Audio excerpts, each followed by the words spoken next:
Welcome, everybody. Again, I want to express my sincere gratitude for you guys joining us today. I was wondering if we can just introduce ourselves first. Cool. So my name is PJ Kotz. I'm a filmmaker from South Africa, and my film is called Ulwandle. It's an isiZulu word meaning the ocean. And briefly, it's a documentary film following the lives of two artisanal fishermen living on the east and west coasts of South Africa, documenting their daily struggles and realities, making a living from a changing ocean. Hi, so my name is Cloé Fortin. I am a Canadian filmmaker, now relocated in Barbados. My film is titled Food What? Looking for Food Sovereignty in Barbados. So it is a documentary film about the challenges and the benefits of growing more food on this island, which imports about 90% of its food at the moment. So it gives a voice to local stakeholders such as farmers, consumers, and institutions for to see to provide the solutions for their food system. Amazing. Hi everyone, I'm Owen Dubeck. I'm the director of Abundance. Our film is about a group of college students who catalyze a national movement to end hunger in the United States during the pandemic. So 600 plus college students all banded together to move surplus food from farms to communities facing hunger. And they moved 120 million pounds of food during the pandemic and are making some serious strides with ending hunger in the United States. So super excited to be here and thank you. Those all sound amazing. Hi everyone, I'm Jeff Mertz. I'm a filmmaker currently based in the Hudson Valley, but originally from Texas. I made Muckville, which is a short documentary that examines the ongoing mental health and suicide epidemic on American farms through the eyes of a fourth-generation onion farmer in the New York Black Dirt region, and sort of how the various problems of the food system sort of come home to roost in one farmer's mind, and sort of how debt and pitfalls of U.S. agroeconomic policy essentially create an environment that is detrimental to the mental health of many farmers in America. Yeah, so on that note, your films, all of your films, had me kind of rethink the events surrounding, obviously, food security, sovereignty, and with Muckville, the farming community and what they're going through. So I was wondering, what inspired you all to make your films? And anyone can jump in at any point. Maybe I can go ahead. So on my part, it was mostly from my visit to Barbados, my first time in Barbados in 2020. So I was here for an exchange semester at the university here, the University of the West Indies in Barbados, in January 2020. And then by March, I was sent back home. But I met a lot of people here, and I had a lot of friends that were I stayed in contact with throughout the pandemic to monitor what was happening and how they handled the situation here with the tourism. And Barbados, interestingly, was one of the last islands in the Caribbean that left their borders open for cruise ships to come and send all the people that were kind of stranded on cruise ships during the beginning of the pandemic to go home and to fly home. And so basically, well, they called it a humanitarian thing, but basically this brought a lot of cases on the island. It brought a lot of risk for the local population. And after that, shortly after that, planes stopped coming in, ships stopped coming in, supermarkets closed, there was only certain days of shopping. So I created my project in that time, in that year, from basically March 2020 to 2021. And so I was interested in seeing after that, will that period that was really, really precarious and really scary for a lot of people, will that like give a little push to people to realize we have been really kind of living in precariousness with not having a lot of self-reliance, basically. So that was really like the kind of, but the issue of food sovereignty and food security on the island has been talked about for a long time before in many occasions, but the COVID basically renewed that aspect for me. Right. Yeah, I'll go. So I'm an underwater cinematographer, and I do a lot of underwater wildlife work, and also a lot of topside stuff, but mostly television shows and documentary films. But it's very important for me to find time every couple of years to do a passion project, something that I feel strongly about. I think it's really important for filmmakers to do that.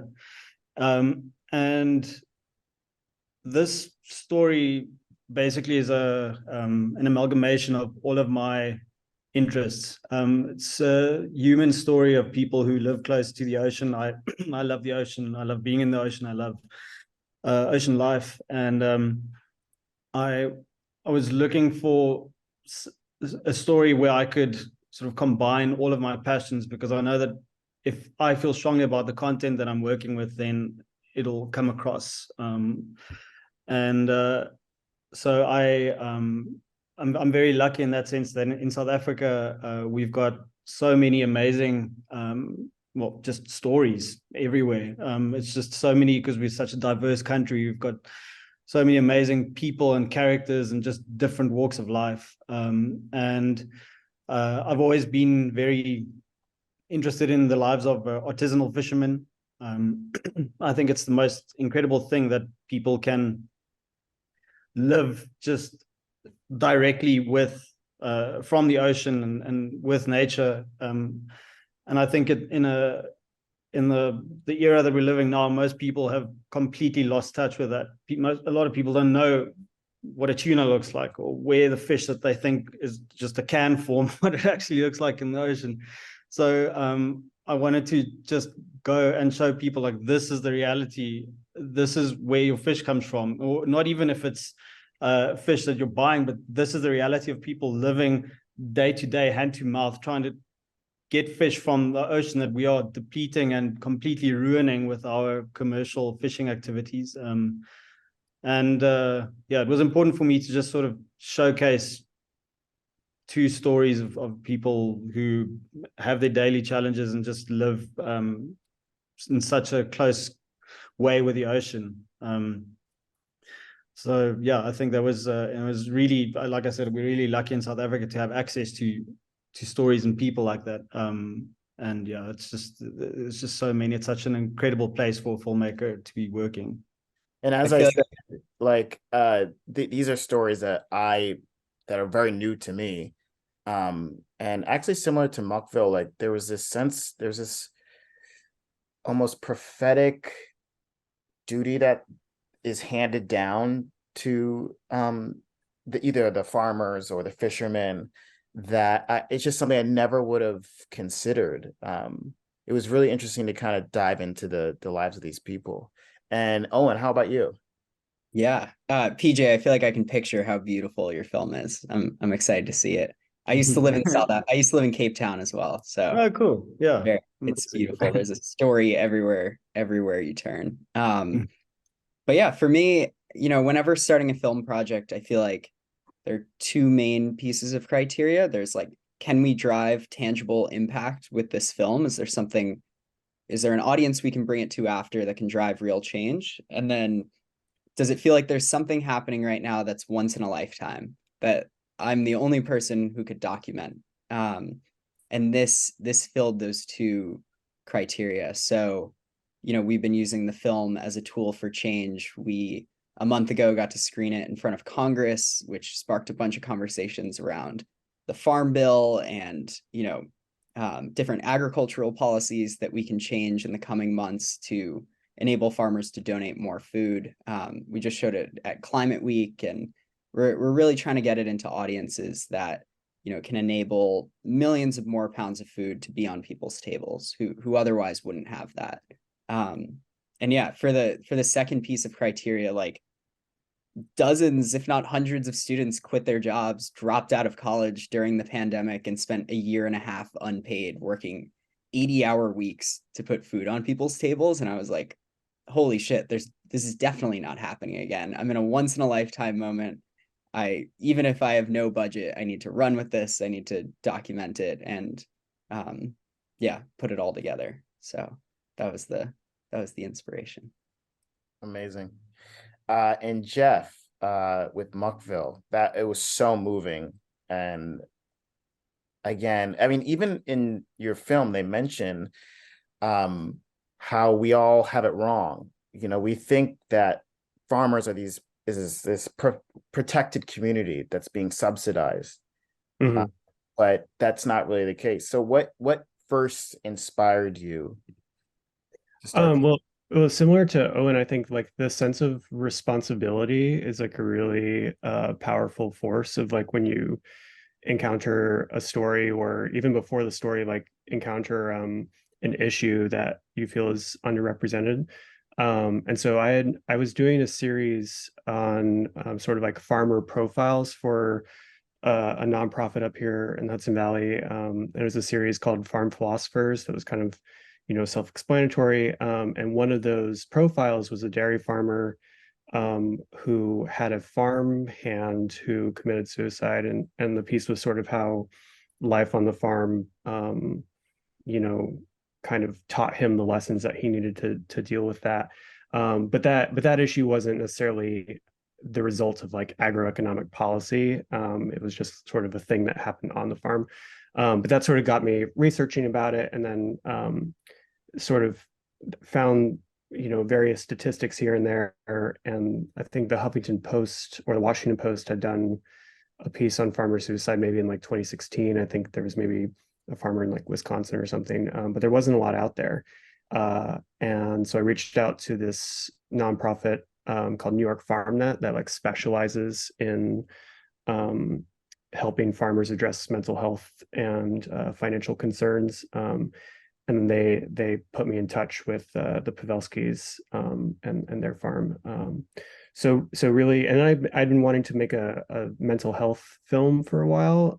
I think it's just like I sort of feel like I'm on the other side of what has been like a really long mental health journey, and sort of taking what I've learned from that to be able to build trust with someone who's going through something. And this was a story that sort of is the combination of so many of my interests of being able to like make a mental health story, but then also like connect that to food and climate change. And it's sort of like the nexus of all these like really wide reaching forces. So that was really interesting to me. But yeah, a sense of responsibility to tell the story, I think, is a really powerful thing. Yeah, and we could definitely feel it's almost like what PJ said. We can feel that it means a lot to you. I mean, it was very, very moving. So my next question is, what was your biggest challenge while making this? PJ, I know you're an underwater cinematographer, but it sounds like that comes with a lot of challenges. I don't know, was that one of your major challenges? No, that was the easy part. There was no, and I mean, not to sound arrogant or anything, but the what I thought would be challenging with this film, that all went pretty smoothly. The filming was quite easy enough, but not that documentary filmmaking is ever easy. But the most challenging thing for me was because in South Africa we have 13 official languages. It was really important for me to do the film in everybody's mother tongue. So I speak Afrikaans, which so the one part of the film is in Afrikaans, so that I could understand. But the other story was in Tonga, and which is an offshoot, obviously Zulu. So it's not even. I mean, Zulu is quite a widely spoken language in South Africa, but Tonga isn't. So just to do that was incredibly challenging for me because I had to, it was, like I said, very important for me to do all of the interviews and get all of the content in my subject's native language, but to try and make sense of what was going on while we were busy filming was really difficult because I took my second cameraman, my camera person, Max, he could speak Zulu, so he was translating and doing the interviews through while we were going live, and I would be standing on the sideline saying, "What did he say? Was that good? That sounded good." You know, it's like, wow, okay, but that makes it super challenging because, like, you know, when you're doing documentary filmmaking and you need to be able to react to what's happening and see the threads and sort of go with them and follow them. But if you can't do that, then it's really, really difficult. So that was difficult while filming, but then in post it was very challenging because then when editing it, because I also edited the film, so then while editing it, sort of trying to get everything translated and transcribed, right, and then to keep the meaning. Yeah, I mean, let me just say I gave up a couple of times. If it wasn't for my wife, I would have just quit the film. Like, she told me to carry on and keep going a couple of times because I just, yeah, it was hard. Well, I'm glad you kept going because it was amazing, amazing film. Cloé, your film was like a masterclass in food sovereignty and sustainability and what a no-brainer it is for everyone, but particularly Barbados. It was packed with information. What was one of the biggest challenges for you? The title actually is evocative about one of the challenges of both my research project that nourished the film, basically. So the film the film title is Food What? Because I was doing research in a film on food sovereignty, but that's a thing that doesn't really exist in the Caribbean. We talk a lot about food security, which is different in the sense that food security speaks to access to food supplies, basically, but not to how the food is produced and who profits from those modes of production. And so that was a challenge for me since day one. One of the aim of the research in the film was to raise awareness about the differences between food security and food sovereignty, for the people to know that food sovereignty has a lot of potential to help them challenge the global food system and their local food system and how to help them, basically. But it proved harder than I thought, because a lot of people were like, food sovereignty, food what? Like, what is that? And they had no kind of frame of reference.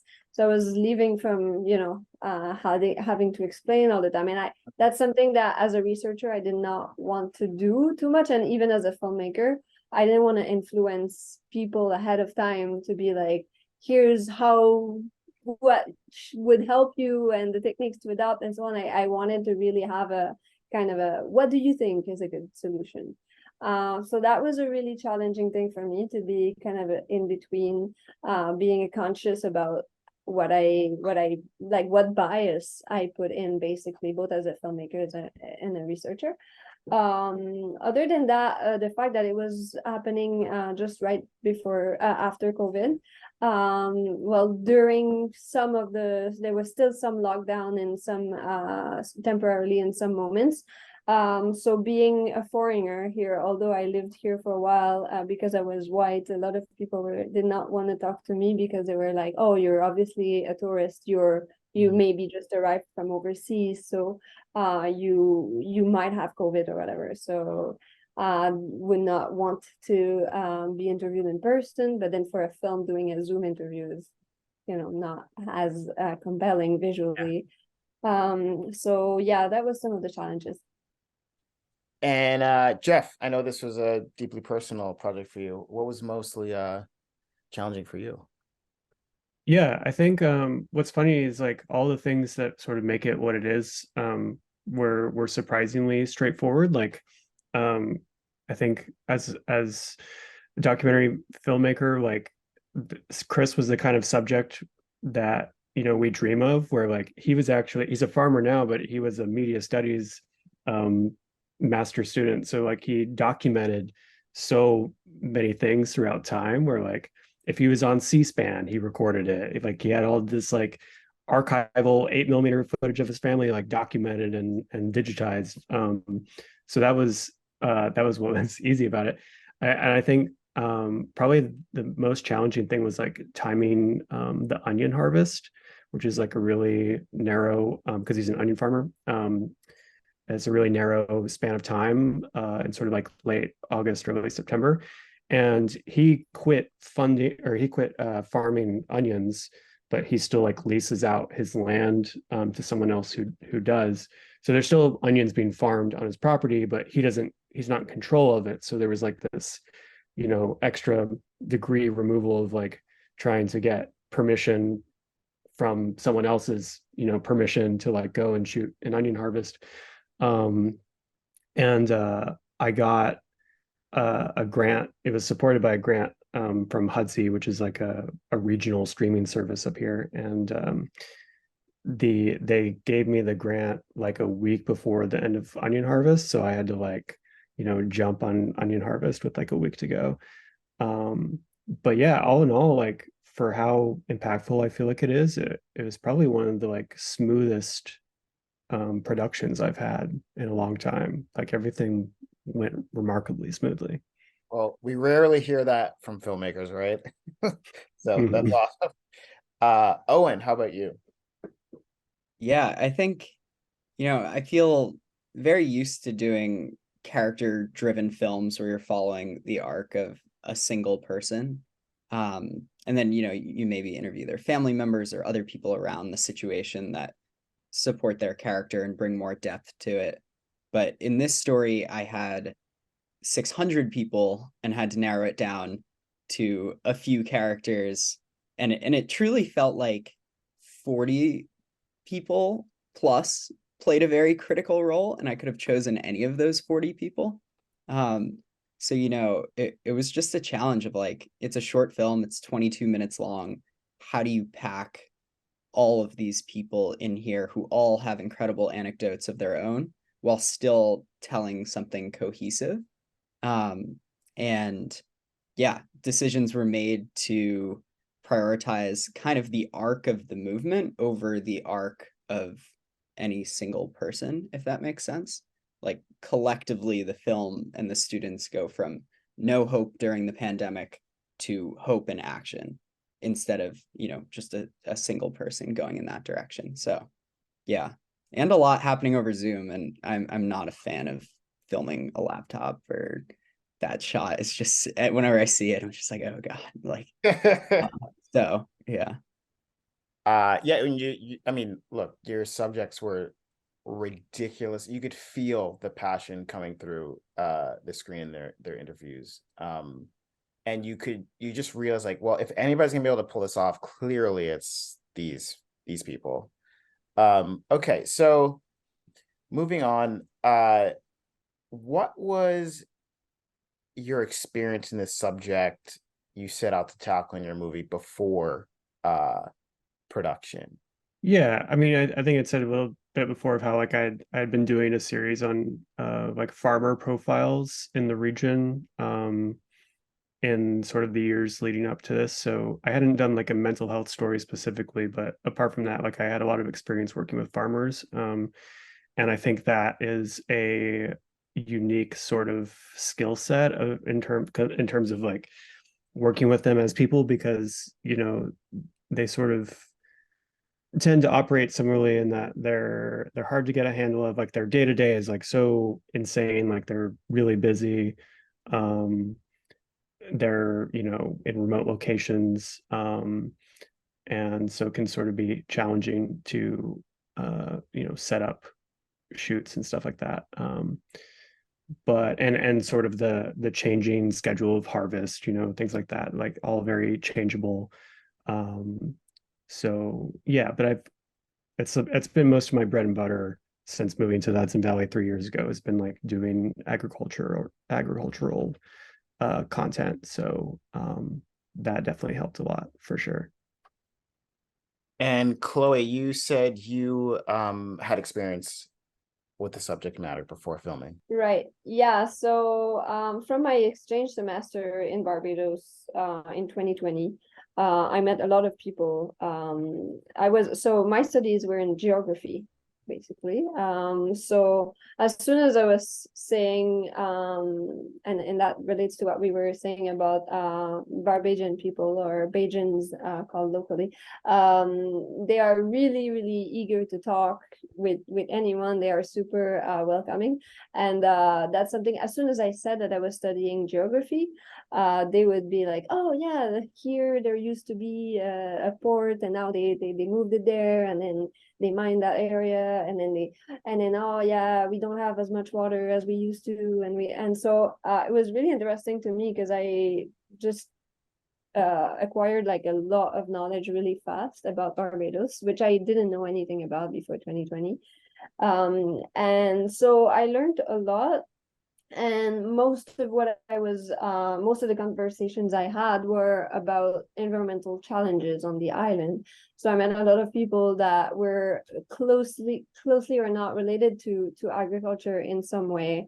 And so that's why I decided to do the project on that, basically, because I was also looking at the water scarcity, water management, wastewater management, because it is an issue as well here, especially with the high value of the reefs around the island. So how to protect that, and agriculture basically was giving me a point of view on all that, how to manage agricultural runoff, water, and so on, and how to touch various subjects, basically. So I had a lot of knowledge like before I started filming. And basically, I did my master's degree research project based on the idea of food sovereignty for Barbados. And the film was a part of my master's requirement at the beginning. In the end, it kind of became like bigger than the master's degree, and I was supposed to make a 20-minute film, and then, well, it relates to for example what Owen was saying, but I had such good people, such good interviewees, and they had really good anecdotes, everyone and everyone was so enthusiastic about this subject that I kind of had to make a longer film. I was really hard to choose, and so yeah, I did have some knowledge of it. Like I did 2 years of study on the subject basically before starting filming. And PJ, can you spoke about it a little bit before, but can you go in a little more detail as to what kind of your connection to the subject matter was before production? Yeah, so geez, I think I worked backwards a little. I had a very strong idea about what I wanted to do, but I knew that I was looking at different fishing practices around South Africa. So I had seen, and I had an idea of what these guys were doing, but I didn't really know the fishermen. I just knew that I would get stories there. So yeah, I mean, like, this is also, I guess this is something that I would never be able to do if I were like sort of pitching a project to someone to get funding for or something, because I didn't actually know what I was going to get. You know, I just went. I got a couple of guys, a crew and equipment, and we basically went to the places. I knew there were people there, but you know, I just gave myself a couple of days to walk around and sort of find my characters, and then I sort of learned as we were filming, which for me, I really like working that way. Obviously, certain projects don't allow for that, but for me, I like being instinctive about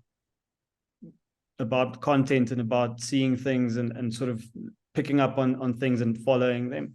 So yeah, we gave ourselves enough time, and we went down there and we had a rough idea, but yeah, we didn't really know. So Well, that's exciting. yeah. stupid. Oh no, no. I feel like it's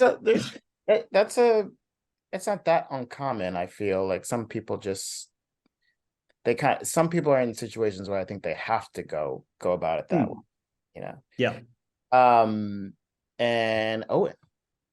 Yeah, kind of similar to PJ. It's been a big learning experience, which I feel like is the best of what you can get out of being a doc filmmaker. You go from knowing almost nothing about farming, just like basic knowledge about farming, food banks, charitable food systems, transportation, to over the course of a few years shooting on and off, like got to have hundreds of conversations with farmers and really immerse myself in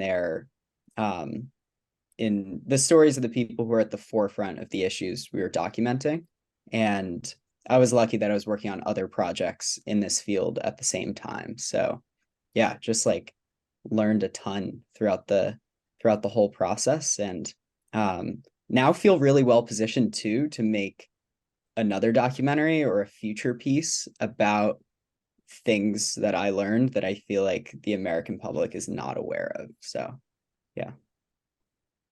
Now, as I said, you all of your films had a big impact on me, and kind of going off of what Owen said, like there's a lot I didn't know. So it's interesting that you kind of placed value in the fact that you didn't know something, and allowed the process to educate yourselves, which in turn educated the viewers. But what impact were you hoping, like specifically, what were you hoping to have with your films? Anyone can go. I can jump into that. So I think, I mean, first and foremost, I think people, I mean, we're aware of how dissociated we are from our food system, and how fractured it is. And you know, the entire festival, you know, addresses that. But I think people need to know that, especially in America, like a lot of farmers are suffering in very personal ways that you know, where they're at a disadvantage in the system, and that is the result of wide-reaching economic policies that have been in development for decades. And so, you know, step one, two is that, you know, if you go to an organic grocer and you are asked to pay, you know, $3 for an onion, that there's like a willingness and sort of an understanding behind like the actual price tag of food that is being produced, especially locally. And then on a higher policy level, I mean, definitely as much support, like farmers need mental health support as much as they need financial support, and like service support in terms of you know, like soil health and stuff like that. Like it's all equally important. I know in the previous farm bill there had been a provision to sort of start a like task force with the National Institute of Health, or the NIH, to sort of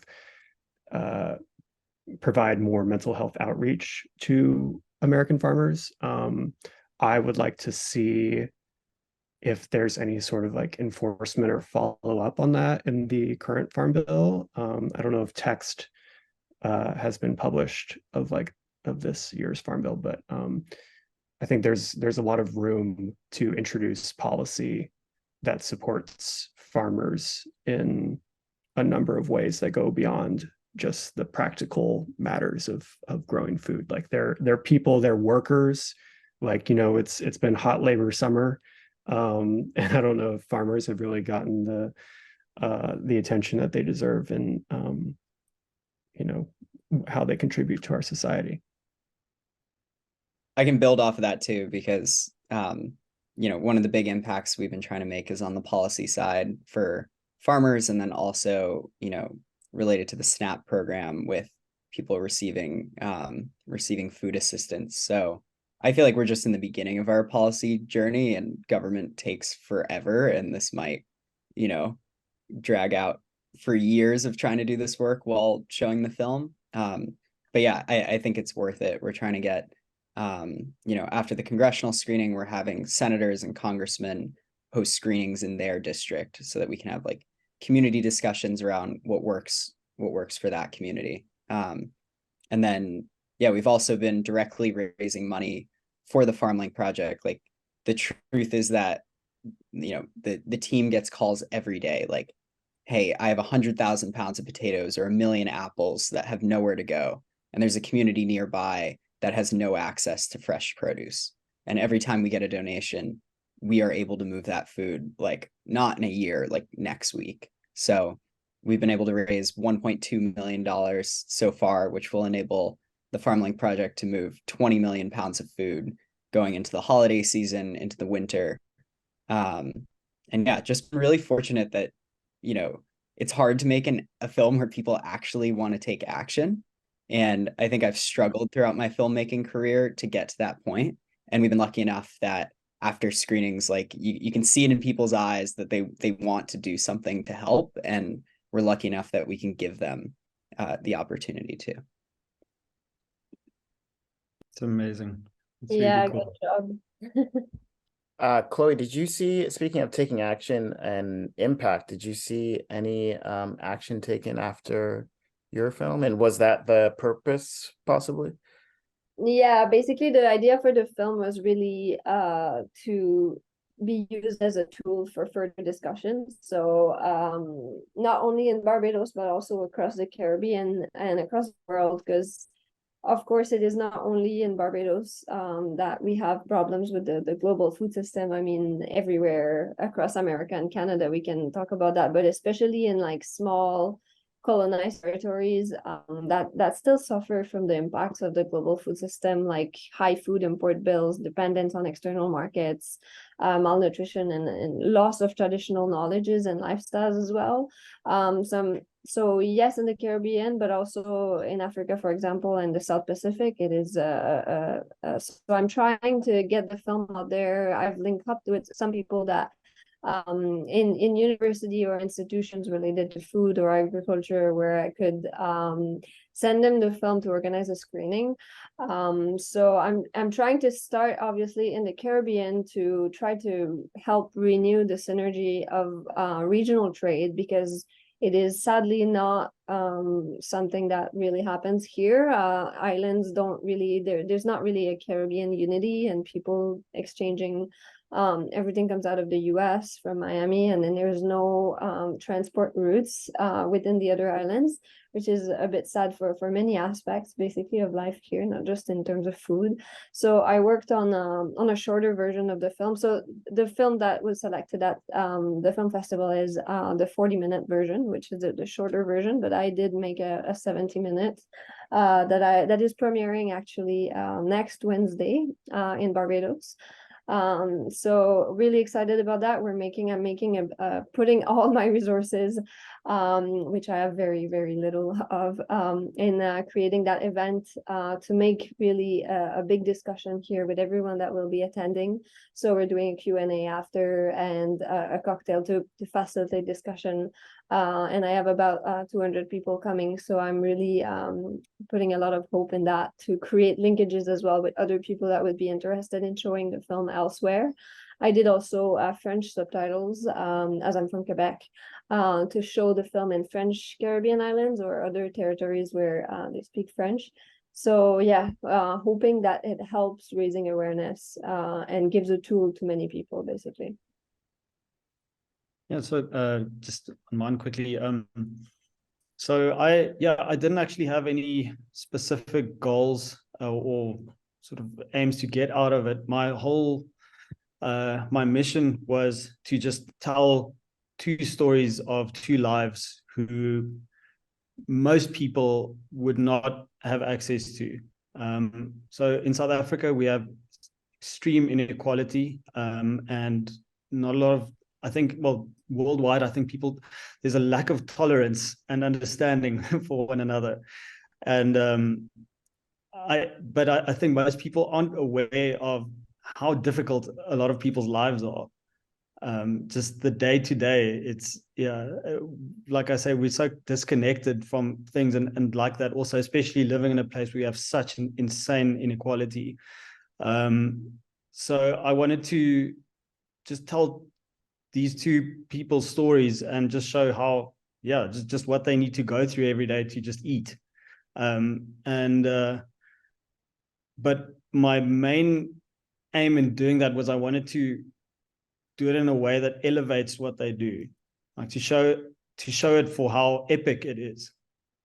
And I think I was inspired a lot by a series on Netflix called Street Food, and I thought it was just so beautiful. It's just one of my favorite things, because Chef's Table was great, obviously, but this was like, it blew me away, because it was exactly that. It was people doing things on a small scale that you would walk past, but then treated the right way, and like showing, like telling their stories is just so epic. I get goosebumps thinking about it. So yeah, that was a very big inspiration for me. It's sort of like just showing how amazing it is what a lot of people do that you'd never give a second thought to. And then through that's where all of these other things came out. Like I honestly had I didn't even think that anything about food security or anything like that would even be a theme. It just, but we picked up on it, and then it came out. But yeah, so that was really, that like I said, it was educational for me too, which I really appreciated. All right. So lastly, what is next in store for you guys? So yeah, I just spoke about how difficult it was working in other languages. So I just did it again. So busy doing a similar sort of film, but on a much larger scale in Mozambique. Because they've got a lot of incredible artisanal fishing practices, but also very, very real